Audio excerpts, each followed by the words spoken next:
I'm sorting through the wiring on my 1968 Datsun 520 pickup truck, and I just repaired the horn. I have another one to repair, so I thought I'd show you how I did it. This horn is in much worse shape than the other horn. This one was on top of the other horn, so this one got all the weather. The tab is broke off right there. I'm going to clean that up first and confirm that this horn does not work before we get started on the repairs. Now we have a clean connection to hold a wire to. The horn has to be grounded, so I just touch it on that side, the negative side, and then I got a little wire here.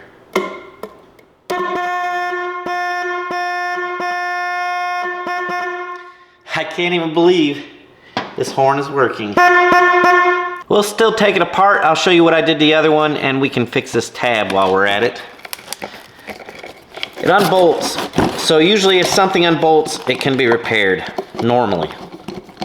Why I love my old Datsun is because I can tinker with it like this and get it working instead of having to buy new parts.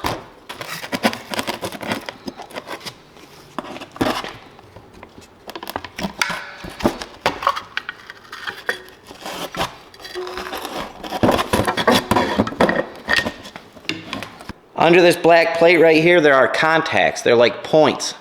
Can you see them right there? What I did on the other horn, and I'll do it to this one, is I just ran a piece of emery cloth through the top and bottom of the points like this.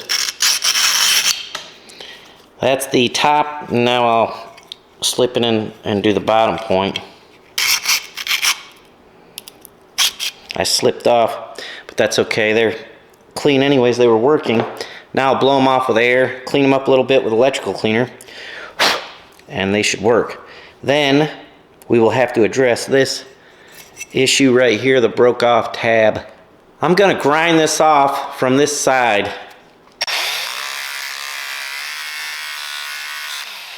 This is probably real close to where I could just pop it off, but changing plans, I'm thinking I'll go on this back side right there and drill it from this side out. I drilled it about halfway through. Should be enough. Pop this off. I'm going to continue to drill it. You don't want this wire touching the case. Now I'm just going to put a screw in here like so. And I'm not trying to fix this wire back how it was. I don't want to keep twisting it. As long as it's not touching the case, it's fine. Again, on this side, there's a plastic insulator so that nothing can touch the metal. I made a new tab out of the old fuse block there. You can use anything, just a piece of metal. Lock washer and nut, and then I'll tighten it up. All tightened up. Now we'll put it back together. Make sure, again, this wire is not touching the case. What they have on here for a seal, it's just paper. It's a gasket, but it's as thin as paper. I'm going to use an envelope, that thickness paper, to make a new seal. This is gasket sealer, real tacky and sticky. Most of you probably know what it is, and I just put a thin layer on there. Envelope paper. I push it down, it makes the print. Take it back off, I'll cut it with scissors. Oh, I just slid it. Kind of gives you a print to go by, good enough.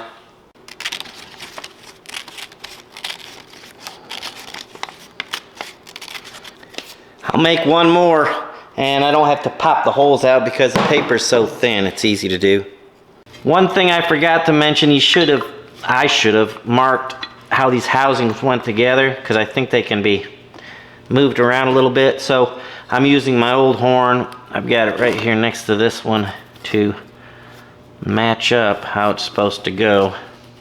I did actually mark the first one, and the second one I guess I got in a hurry.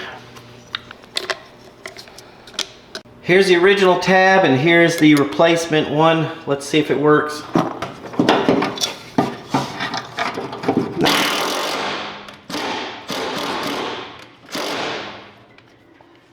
The way this works, this will ground when you push the horn. Now that it's bolted up tight, it should work. It's got a better ground. I still need to go back and clean everything. Anyways, let's try it. We've got a horn. I noticed there's another wire hanging here, and I think it might be to the other horn. So the way I'll check it is hook it to this light bulb right here. Plug it in here. And the other end is going to ground on the battery.